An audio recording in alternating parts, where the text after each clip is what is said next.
Okay, so here we are. Now I'm going to apologize for the light right now. The lights in my office are a little on the yellow side, so the colors that you might be seeing on camera might not necessarily be the ones that you'll actually see in real life. But aside from that, let's get started. Now the first thing I noticed right away is that the artwork goes right around the entire edge of the box. This is true for both the blacks and the whites. And one thing you will notice is that there's no longer a barcode on the bottom of the decks. I suspect that this is because that we're using a non-standard deck, which really doesn't need anything from USPC in order to identify their bicycle brand. So I guess we were able to do away with the barcode. However, doing away with the barcode also gets rid of some of the barcode reveals that we had on some of other of our decks. Another nice touch is if you look at the stickers here. Let's get these in close. The artwork is even on the stickers, which is really good. Usually it's just limited to a color with that bicycle ace, but we've got, like you can see here, the word arcane. A little harder to see on the black one here, but overall, good first impression. I must say, very, very good first impression. I am a big fan of this artwork. It is interesting and unique enough to be eye-catching, but not busy. And busy, in my opinion, is what kills many decks of cards. So let's quickly switch it over. Now, I've already opened up a deck, and this is what the backs look like. One thing I did notice when you fan, though, is you get a nice little pattern fanning. So, like if you do like a nice tight fan, you've got the design here. If you do like a larger fans, like you can see where the patterns can get repeated. You might even, like, if it's. I think it's nice. I like it. I like it a lot. On the black deck, it's pretty much the same thing. A little harder to see because instead of being white with a little bit of gray to start, you got black with the gray. So it is definitely much harder to see, but it is still there. Let's just see. Yeah, see there. You can start seeing it right there. Overall, fanning, the way they handle, I like it.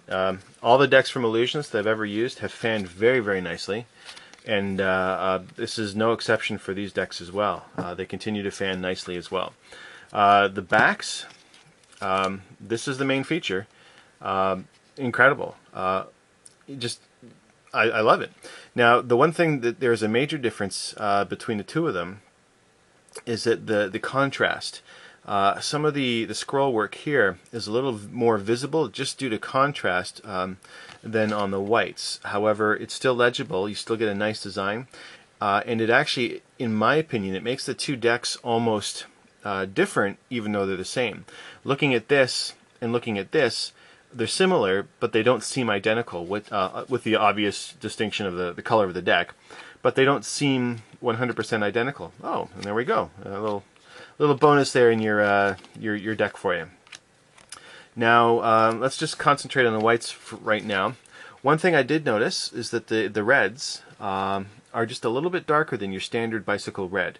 Now I'm not sure if that is easily viewable in the actual camera here, but this is more of like a deeper red, similar to what you see on the Vipers, as opposed to the bright cherry red that you would see on some of the normal cards.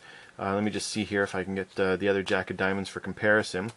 Let's try and find it here real quick. Of course, I went too far, and there we are. And here's the other Jack for comparison.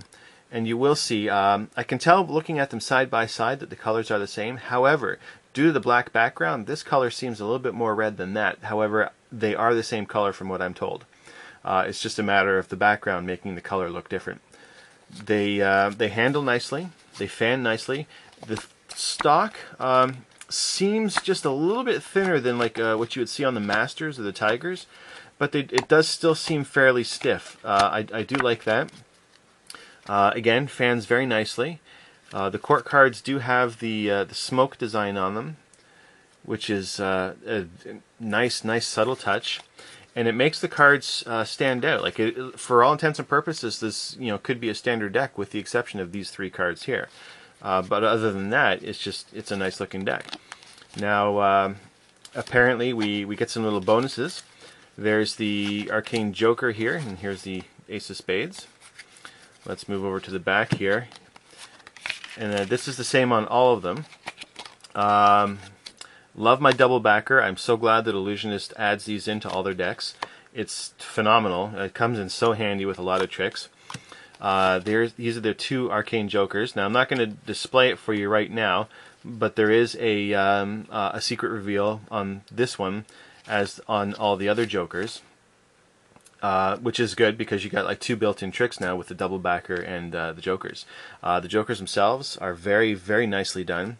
Let's get the other Jokers here just for some comparison, and then that way you can just get an idea what everything looks like. And apparently I've got them off to one side already, so here we are. So here's the Jokers. And again, the major difference is the contrast. Because you've got the backgrounds are different, one seems to pop a little more than the other. This one pops more for me, whereas with the backgrounds, the black one popped a little bit better for me.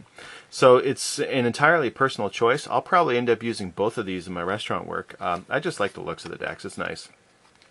As far as handling, they faro nicely. I haven't actually done real much work with them yet.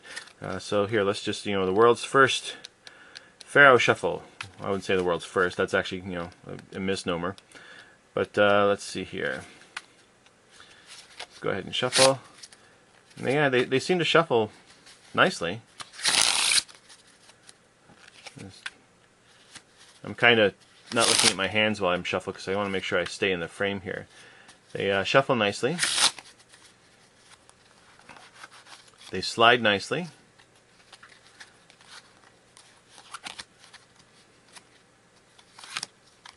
That was a very sloppy second, but with all seconds there's noise. But there's they slide nicely on top of one another.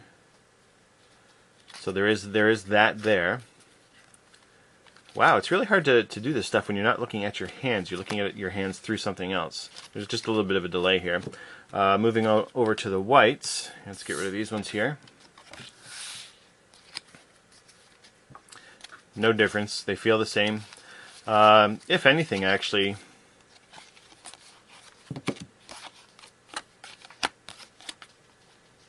the blacks might feel a little bit stiffer because of all the extra ink on them. I'm not entirely sure how true that might be. It could be just a psychological thing. But the blacks definitely feel just a tad stiffer. But again, that could be my imagination. Overall, I love this deck. It's a nice looking deck. You do yourself a disservice by not getting them. I wish I had some of the custom Porper clips to go along with them. Those are fantastic little pieces of hardware. Oh look, another card. I'm finding these free cards everywhere, man. So do yourself a favor. Pick up a couple of the decks. They're worth playing with. I'm sure you'll like them. My Windows 7 installation is going fine, just so you know. If you have multiple monitors, like I said, install drivers for Vista rather than Windows 7. And unfortunately, I don't think, I haven't looked at it long enough, but I don't think there's a one-way back design on the cards. But I could be mistaken. Like, I haven't really examined these things enough. But do yourself a favor, pick them up, have fun, look at them, play with them, do some magic with them, enjoy. Hope you enjoyed the little sneak preview of the Illusionist Arcane decks being released next Tuesday, if I'm not mistaken, the 27th. Along with a lot of other interesting things Arcane related. I'm sure you'll love them. As for the sneak preview, it's over.